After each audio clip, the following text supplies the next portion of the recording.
God, an Anatomy is a 2021 book by Francesca Stavrakopoulou, currently Professor of the Hebrew Bible and Ancient Religion at the University of Exeter.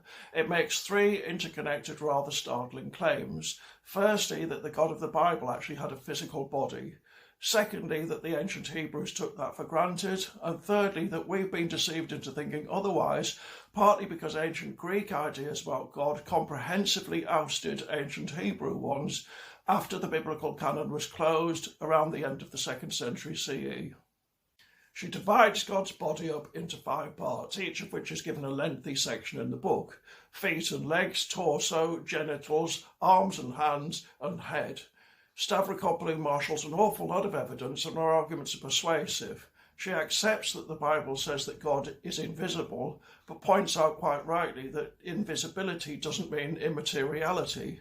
There are lots of instances in the Bible where God simply must be embodied in some sense. So, for example, in Samuel and Chronicles, where David vows to build a temple for God, but God replies, "No, thank you, I prefer living in tents." What struck me even more, however, is where Stavrakopoulou points up the kind of God Yahweh was: a God of war who was originally a storm god. God was a king, and in those days kings were nothing like George VI or Edward VII. They were defined largely by their military prowess. They were violent conquistadors. Of course, God is also spoken of in the Bible as a spirit, but having a spirit doesn't preclude having a physical body.